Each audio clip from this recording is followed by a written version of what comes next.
खमंग रुचकर अशी पालकची भाजी आज आपण बघणार आहोत। लहानांपासून मोठ्यांपर्यंत ज्यांना ज्यांना पालकची भाजी आवडत नाही ते देखील एक एक दोन दोन वाट्या ही भाजी फस्त करतील। चला तर मग आपण सुरुवात करूया। त्यासाठी इथे मी एक पालकाची जुडी घेतलेली आहे। पालक लहान पानांचा असतो किंवा मोठ्या पानांचा असतो। इथे मी मोठ्या पानांचा पालक घेतलेला आहे। पालक स्वच्छ निवडलेला आहे व 3-4 पाण्याने मी याला अगदी नळाखाली व्यवस्थित असा धुवून घेतलेला आहे। पालकाच्या पानांचे देठ इथपर्यंतच घ्यायचे, जास्ती मोठे देठ याचे घ्यायचे नाही, त्यामुळे भाजीचा कलर हा पांढरा येऊ शकतो। आता ह्या पालकाला आपण बारीक असा चिरून घेणार आहोत। त्यासाठी इथे चॉपिंग बोर्ड घेतलेला आहे मी। चॉपिंग बोर्ड वरती अशी भाजी ठेवून सर्व बाजूने हिला अशी जुळवून हातामध्ये घ्यायची व चाकूच्या मदतीने हिला बारीक अशी चिरून घ्यायची।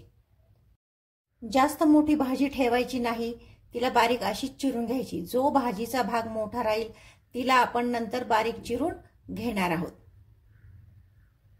जितकी जास्त भाजी आपल्याला बारीक चिरता येईल तेवढी बारीक आपण भाजी चिरून घेणार आहोत। तुम्ही पाहू शकता इथे आपली सर्व भाजी व्यवस्थित बारीक चिरून झालेली आहे। गॅसवरती आता एक कढई गरम करण्यासाठी ठेवलेली आहे। कढई गरम झालेली आहे। यामध्ये अर्धा चमचा शेंगदाणे घातलेले आहेत। शेंगदाणे थोडेसे भाजून घ्यायचेत। शेंगदाणे भाजत आले की यामध्ये आता आपण 1 चमचा बेसन पीठ घालणार आहोत। ते पण थोडंसं असं भाजून घेणार आहोत। बेसन पीठ देखील थोडंसं भाजत आलं की यामध्ये आपण 1 चमचाभर पांढरे तीळ घालणार आहोत। पांढरे तीळ, शेंगदाणे, बेसन पीठ यामुळे भाजीला घट्टपणा येतो। पाणी एकीकडे व भाजी एकीकडे असा प्रकार होत नाही। आता हे खमंग भाजून झालेलं आहे। याला आता आपण एका बाउलमध्ये काढून घेणार आहोत। आता त्याच कढईमध्ये 1 चमचाभर तेल गरम करण्यासाठी ठेवलेलं आहे। तेल गरम झालं की 2 लसणाच्या पाकळ्या यामध्ये घातलेल्या आहेत। यावरती आता चिरलेली भाजी आपण घालून घेणार आहोत।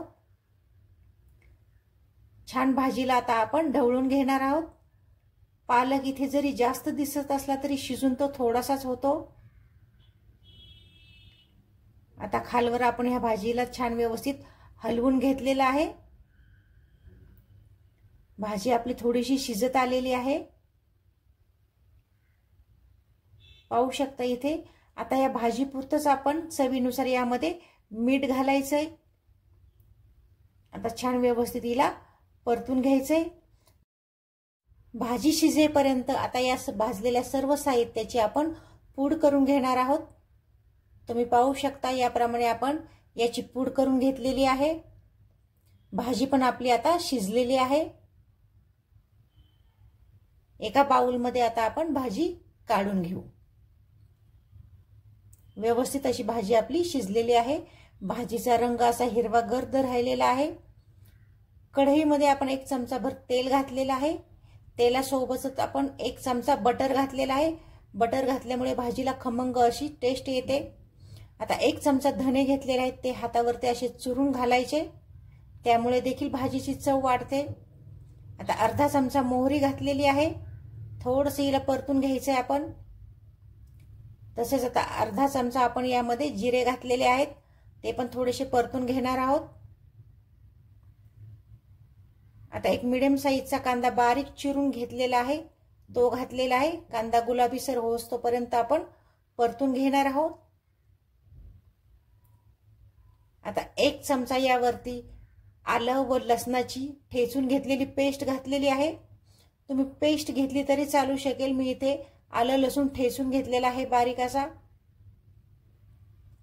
आपला आलं लसूण व्यवस्थित आता परतून झालेला आहे।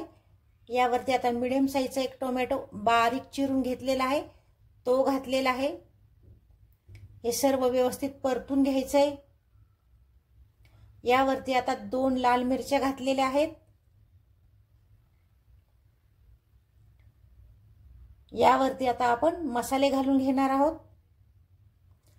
पाव चमचा हळद घातलेली आहे। त्यानंतर आपण अर्धा चमचा लाल मिरची पावडर घातलेली आहे। 1 चमचा धना पावडर घातलेली आहे। अर्धा चमचा जिरे पावडर घातलेली आहे। व्यवस्थित हे सर्व मिक्स करून घ्यायचंय। आता हे सर्व व्यवस्थित मिक्स झालेलं आहे। आता आपण करून घेतलेली पुडी यावरती घालायची। हे देखील सर्व व्यवस्थित मिक्स करून घ्यायचं आहे।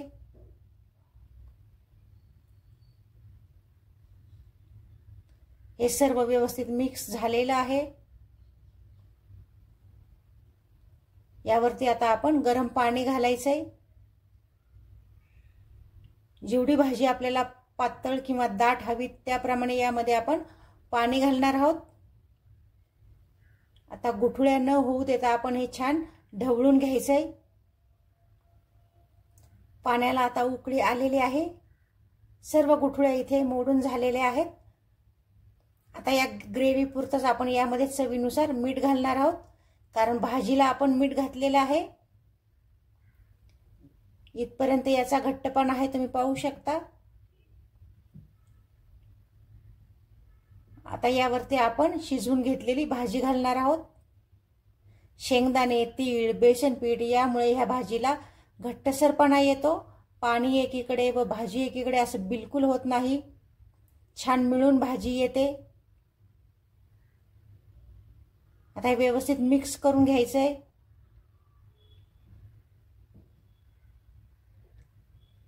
आता एक छोटंसं पॅन मी गॅसवरती ठेवलेलं आहे, त्यामध्ये 1.5 पळ्या मी तेल घातलेलं आहे। आता आपण खमंग फोडणी भाजीवर घालणार आहोत। तेल गरम झालं की अर्धा चमचा जिरे घातलेले आहेत, पाव चमचा इथे मी हिंग घातलेला आहे, 1 चमचा लसणाच्या बारीक कापलेल्या पाकळ्या घातलेल्या आहेत। हे छान खरपूस होऊ द्यायचं आहे। आता हे भांड भाजीच्या कढईजवळ घ्यायचंय। यामध्ये आता 1 चमचा काश्मीरी मिरची पावडर घातलेली आहे, यामुळे भाजीला कलर छान येतो। व्यवस्थित हे मिक्स करून घ्यायचंय।